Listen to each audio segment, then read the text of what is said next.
A esta hora de la mañana llegan las conversaciones que importan en Cuatro Cabezas. 7 de la mañana con 31 minutos y el cuarto juzgado de garantía determinó aplicar la medida cautelar de prisión preventiva en contra del exdirector general de la PDI, Sergio Muñoz, imputado por la entrega de información confidencial al abogado Luis Hermosilla.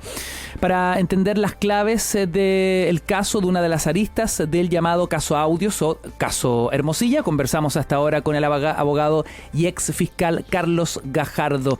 Carlos, ¿cómo estás? Bienvenido a Cuatro Cabezas.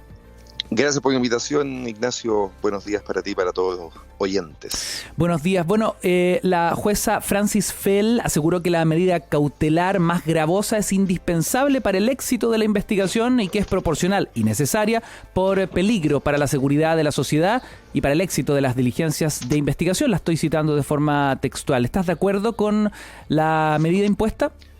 Sí, yo creo que la jueza hizo un análisis bastante desarrollado de por qué era necesaria esta medida, ¿no? Y junto con entender que eran hechos graves, que además eran hechos reiterados, le dio importancia también, por supuesto, al rol que tenía el imputado como jefe máximo de la Policía de Investigación, y todo eso le llevó a estimar que la medida de prisión preventiva era necesaria, ¿no?, para poder seguir adelante con esta investigación, cosa que estoy de acuerdo. Carlos, ahora, ¿cómo lees esta arista, esta compleja arista del caso Hermosilla? Bueno, yo lo primero que diría es que fue una arista sorpresiva, ¿no? Cuando uno escuchó el audio, aquel famoso en que se daban intentos o estrategias, ¿no es cierto?, para sobornar a funcionarios públicos, la verdad que la mirada estaba más bien puesta en los órganos que se habían citado en ese audio, el Servicio de Impuestos Internos, la Comisión de Mercado Financiero. El trabajo de la Fiscalía, de incautación de los teléfonos, hizo que se descubrieran estas nuevas aristas, estas nuevas conversaciones vía WhatsApp, y por supuesto que yo diría que esto fue sorpresivo y grave. No está bien, es un hecho grave que el jefe máximo de la Policía de Chile le esté entregando información de manera permanente, casi como si fuera un empleado de un abogado de la plaza, y por supuesto haciendo inviable que cualquier investigación tenga el secreto necesario para que pueda tener éxito. Eso yo creo que fue un descubrimiento sorpresivo, muy grave, y que rompe las confianzas de la ciudadanía en la policía, de la propia Fiscalía en su órgano auxiliar, y también, por supuesto, genera un problema importante en la propia institución porque los funcionarios, casi 13.000 funcionarios, se ha dicho, ¿no es cierto?, de la policía, ven cómo su jefe máximo rompe todo juramento institucional al hacer estas conductas. Lo que más escandaliza, lo que más llama la atención es que bastaron 13 días de su nombramiento para que comenzara justamente a filtrar información a Hermosilla. Misión cumplida, le decía el abogado en su mensaje, apenas asumía el cargo de director general. ¿Cómo lees esta coreografía, ¿no?, que prácticamente al instante de su instalación comienza, y de forma bastante eficiente, a filtrar información secreta de investigaciones que estaban en curso? Yo diría que ese WhatsApp, Ignacio, es bien relevante porque puede dar pie para que la Fiscalía investigue una arista distinta a esto, ¿no? Porque misión cumplida y algunos antecedentes adicionales que se han conocido darían cuenta que el señor Hermosilla tuvo un rol importante en la designación de Sergio Muñoz como director de la Policía de Investigaciones. Y si esto es así, uno puede construir una tesis en que estamos en presencia de un delito de cohecho. Es decir, que el señor Hermosilla le dio un beneficio económico o de otra naturaleza, como dice la ley, para establecer que hay un cohecho, a un funcionario público, y a cambio de eso recibió como particular una serie de favores, de servicios por parte del funcionario público, estas comunicaciones permanentes de lo que hacía.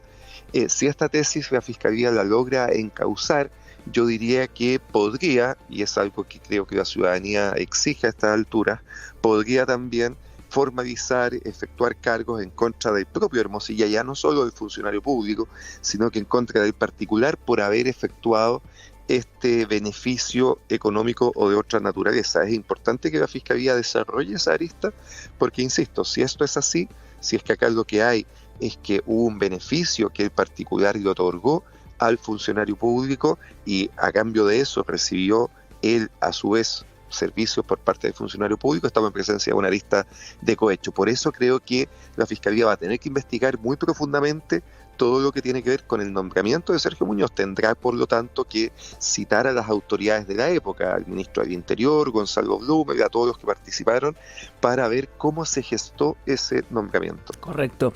Carlos, la defensa de Muñoz buscaba que la cautelar se cumpliera en su propio domicilio. Fue la jueza la que determinó que debiese hacerlo en la Brigada de Reacción Táctica de la PDI en Cerrillos, operativo que se dio ayer ahí con los noticieros, prácticamente en vivo, en plano secuencia, en su arribo al cuartel de la PDI en dicha comuna.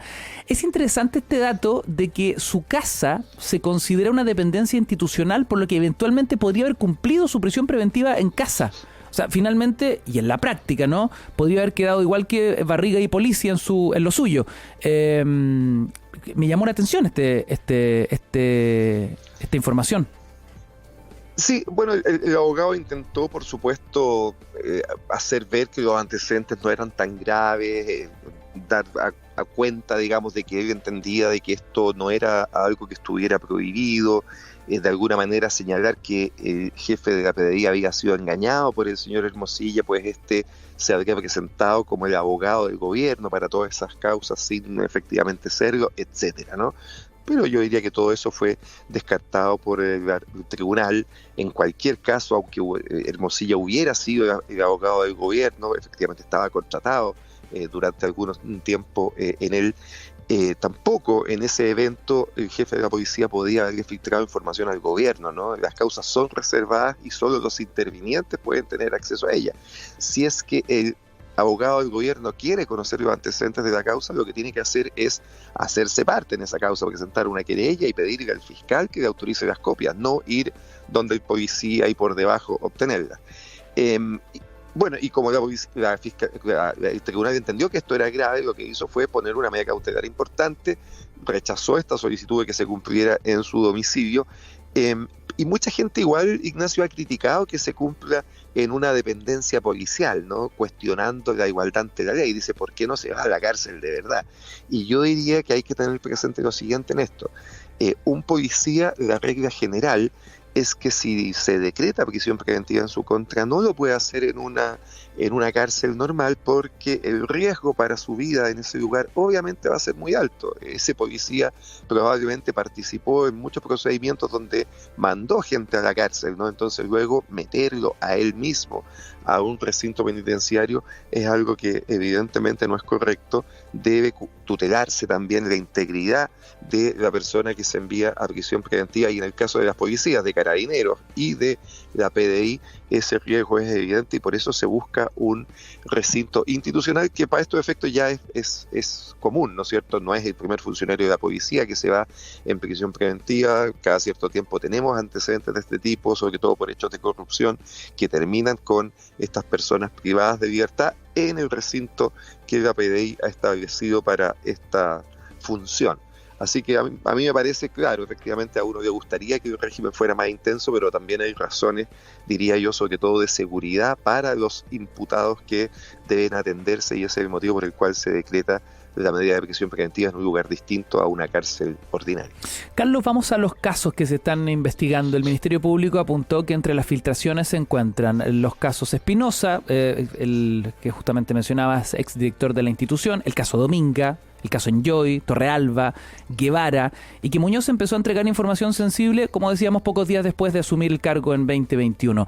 ¿Cuál de estos casos reviste más gravedad o consecuencias políticas, a tu parecer? Yo distinguiría ahí las consecuencias penales de las políticas, ¿no? En lo penal, lo más grave es la filtración que se hace del caso de Héctor Espinosa y de Raúl Torrealba. ¿Por qué? Porque esas dos investigaciones tenían en ese momento el carácter de ser reservadas por investigación de lavado de dinero. Todas las causas son reservadas, pero esas dos además tenían la reserva de ser investigaciones por lavado de dinero, y por lo tanto la filtración de ellas, la sanción que tiene la ley es mucho más grave.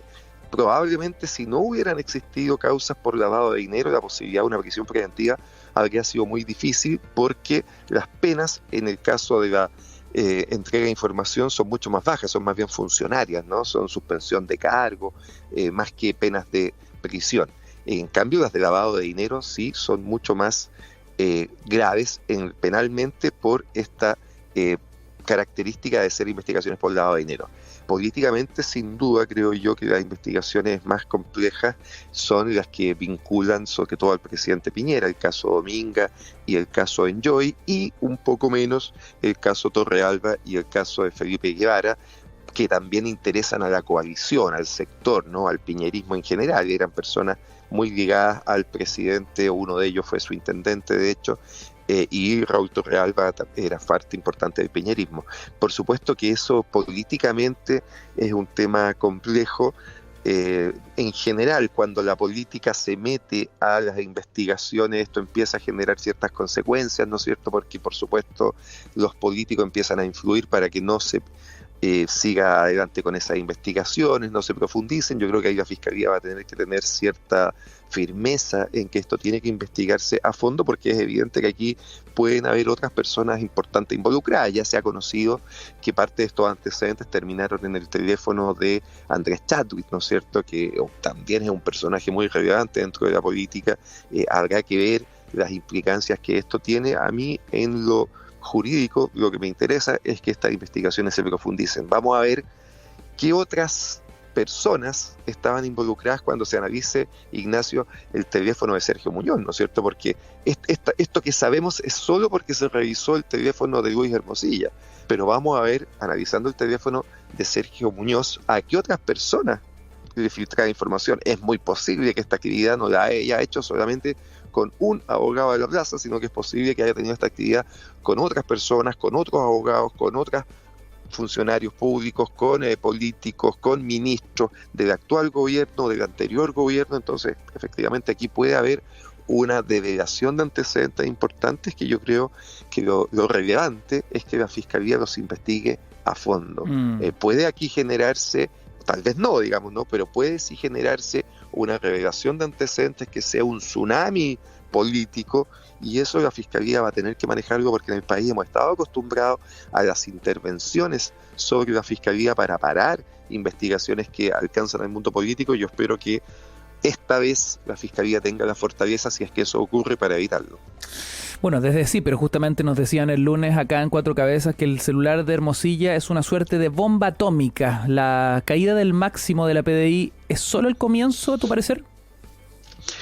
Es muy posible que sí sea, ¿no? Aquí estamos hipotetizando sobre el futuro, pero si el señor Sergio Muñoz tenía esta facilidad para entregar la información a un abogado de la plaza, nada nos hace pensar que era la única persona a la que se le entregaba información. Y yo diría, por definición, el teléfono del jefe de la policía debe tener mucha información sensible. Eso tiene que ser analizado intensamente por la Fiscalía, ¿no?, profundamente por la Fiscalía, y hacer valer, ¿no es cierto?, este principio tan manido que tantas veces decimos pero que pocas veces se cumple, del famoso caiga quien caiga, ¿no es cierto? Aquí puede haber una develación importante de hechos, y si es que eso es así, tendrán que asumir responsabilidades todas las personas que hayan participado en la comisión de posibles delitos.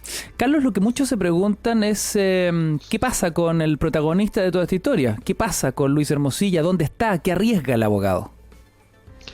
Bueno, por eso al comienzo de esta conversación yo decía que la Fiscalía puede levantar una tesis e investigar una tesis acá de un cohecho, ¿no?, de que todo esto no es simplemente una revelación de secreto, sino que es una cosa más profunda, que es un cohecho, un soborno, un pago de favores a cambio de algún tipo de prestación de beneficio económico. Y eso, si la Fiscalía lo logra establecer, obviamente va a significar una situación bien compleja para el señor Hermosilla, y yo creo que eso es algo necesario, que se profundice en esa investigación, ¿no?, porque la ciudadanía espera que se den señales también en contra de la persona que parece la principal implicada en este hecho, y sin duda su teléfono tendrá que seguir siendo revisado para ver si es que existen otras situaciones que puedan ser igualmente graves en esta investigación. Yo creo que también en esto, Ignacio, es importante escuchar una voz mucho más profunda, mucho más rigurosa del Colegio de Abogados.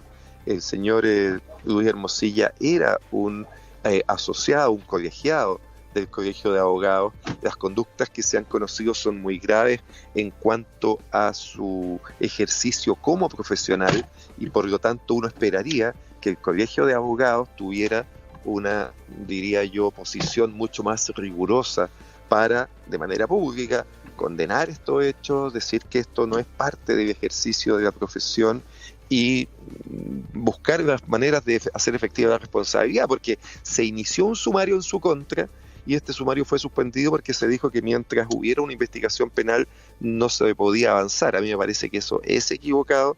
La investigación penal va a demorar años, 2 años como mínimo, y eso significa entonces que el Colegio de Abogados va a estar 2 años en silencio esperando que pase algo.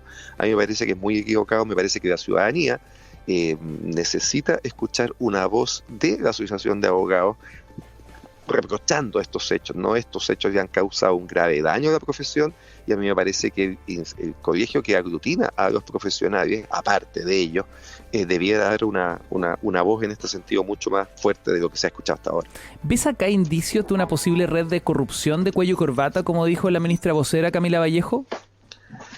O sea, yo creo que hay una red de corrupción de cuello y corbata, pues eso es evidente. Si el punto es ver cuántas personas están involucradas en esa red, ¿no es cierto? Si esto es solo el abogado con el señor Sergio Muñoz o si hay más personas que estén participando en aquello.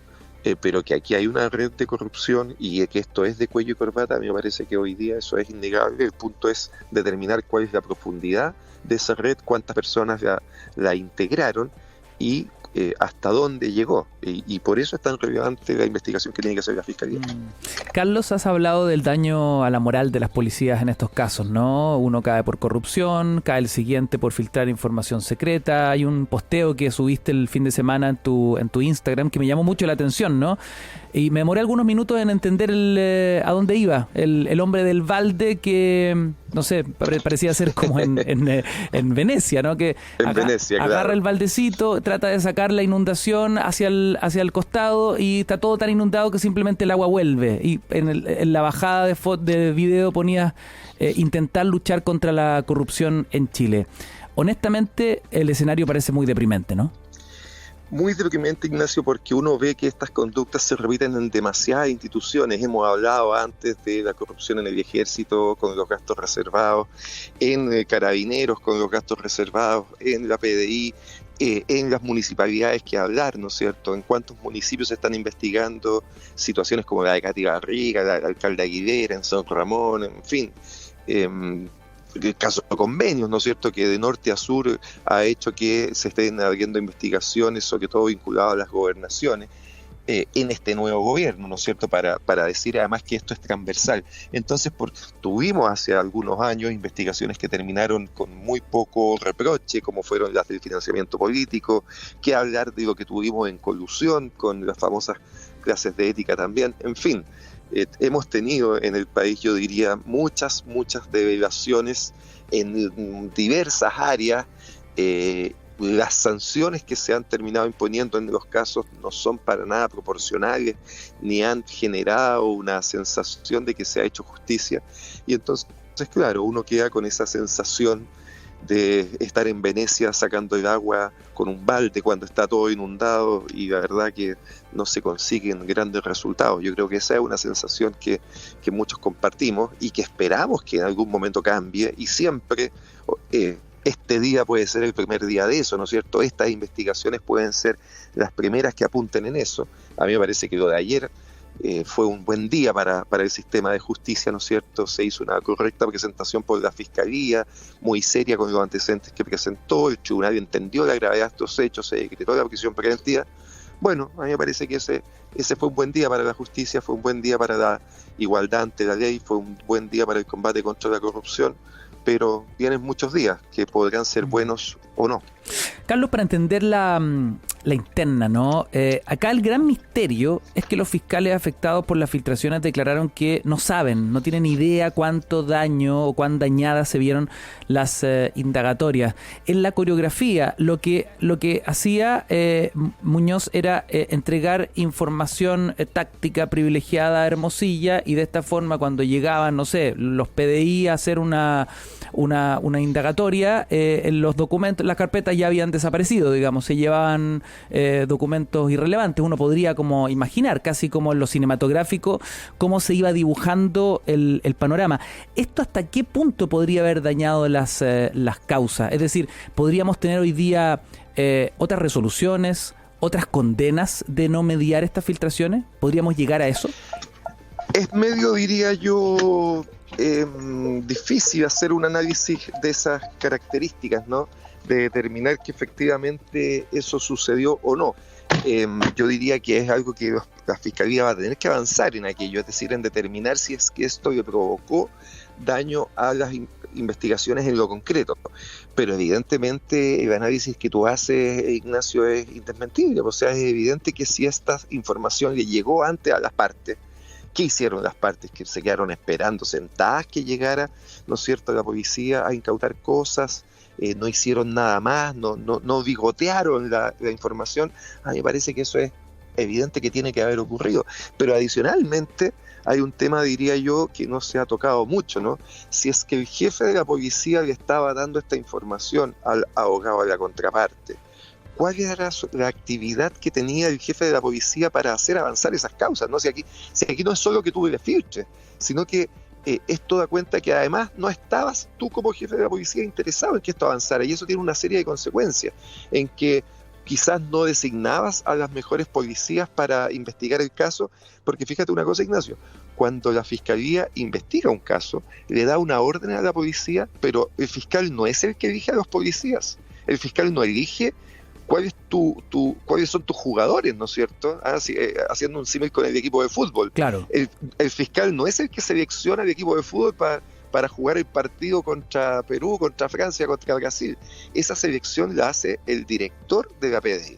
Entonces, si uno colige de esto, que el director está atornillando al revés, porque le están llegando información al rival, bueno, yo con eso tiendo a corregir entonces que tampoco podría haber elegido a los mejores, que tampoco les podría haber dado todos los elementos para que trabajen, que tampoco él mismo podría haber propuesto diligencia en esas investigaciones, ¿no? Si la policía es el órgano auxiliar de la Fiscalía, le da ideas, le propone cosas, hace mejor o hace peor las cosas, ¿no?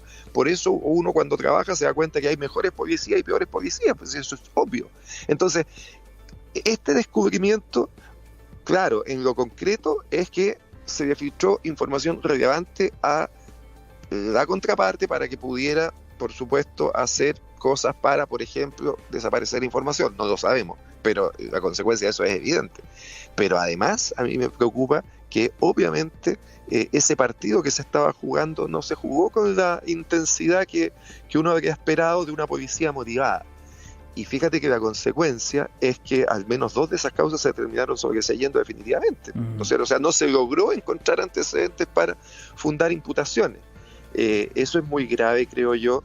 Veo difícil que esto se pueda recuperar, ¿no? A esta altura son hechos bien antiguos. El caso Dominga ya se había reabierto una vez por situaciones semejantes, ¿no? Porque la primera vez, hay que recordar esto, el caso Dominga, que está siendo tan cuestionado, la primera vez fue cerrado también por el fiscal Manuel Guerra, y hoy día el fiscal Manuel Guerra trabaja en la Universidad San Sebastián junto con Andrés Chadwick. Entonces se te empiezan a repetir los numeritos acá, ¿no es cierto? El mismo equipo.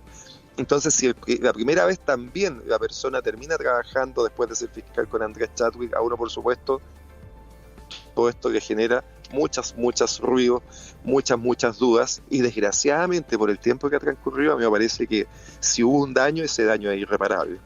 Bueno, ya tenemos un nuevo reportaje de CIPER, los 239 millones de pesos que los gobiernos de Piñera le pagaron a Hermosilla y a su estudio jurídico a través de boletas y convenios. Hemos hablado de cómo golpea esto al piñerismo en este caso y todo lo que está por descubrirse. Ahora, y lo último, Carlos, que se nos va el tiempo, ¿qué te pareció la estrategia de la defensa? Esto de que Muñoz está completamente arrepentido, que no recibió un pago alguno por entregar esta información privilegiada. ¿Eso en qué lo puede llegar a beneficiar en la investigación? ¿Qué arriesga Sergio Muñoz finalmente? Yo diría que la estrategia de la defensa era un poco inevitable, ¿no? Porque cuando el hecho es tan claro, el hecho es tan grave, tú no lo puedes negar. O sea, en general, si el hecho es discutible, la estrategia de la defensa es negarlo, para decir, no, esto no sucedió, no está probado. Pero acá tenías los WhatsApp, ¿no es cierto?, incautados en que se producía este traspaso de información y por lo tanto era imposible que tú negaras el hecho. Cuando ya no puedes negar el hecho, la estrategia va a ser reconocer el hecho, que fue lo que hizo la defensa, pero intentar bajarle el perfil, ¿no? Decir, sí, esto pasó, pero no es constitutivo de delito porque no tuve la conciencia de estar entregando esto a una persona incorrecta. Yo pensé que era el abogado de gobierno, pensé que esto estaba permitido. Y luego la estrategia colaborativa, es decir, bueno, pero yo además he colaborado con todo lo que se me ha pedido y por lo tanto pido, ¿no es cierto?, tener aquí ningún reproche penal. A mí me parece que todo eso la jueza entendió que no era correcto, lo dijo en su resolución de que le parecía que era solo una estrategia para obtener alguna atenuante y por lo tanto no la consideraba relevante. Y en cuanto a las penas probables que arriesga Sergio Muñoz, bueno, el delito de revelación de secreto en causas de lavado de dinero tiene penas que pueden llegar hasta los 5 años. El señor Muñoz hizo esta conducta de manera reiterada y por lo tanto la pena puede ser superior de 5 años y un día hacia arriba, y es algo que en su momento tendrá que evaluarse, ¿no? Es un análisis que se tiene que hacer un poquito más adelante. Hoy día uno hace una prognosis de la pena que puede tener, eso es lo que tiene que hacer el juez y el fiscal, y en esa prognosis se ha estimado que la pena puede ser efectivamente alta, puede ser de cumplimiento de cárcel, y eso ha ameritado que se decrete la prisión preventiva a su respecto. Carlos Gajardo, infinitas gracias por esta conversación tan didáctica, aclaratoria sobre un caso que, insisto, remece no solo a las policías, sino que también a la justicia y, por supuesto, a la política chilena por estos días. Un abrazo. Muchas gracias, Ignacio, por la invitación. Como siempre, un agrado conversar contigo. Que estés muy bien. Chao, chao.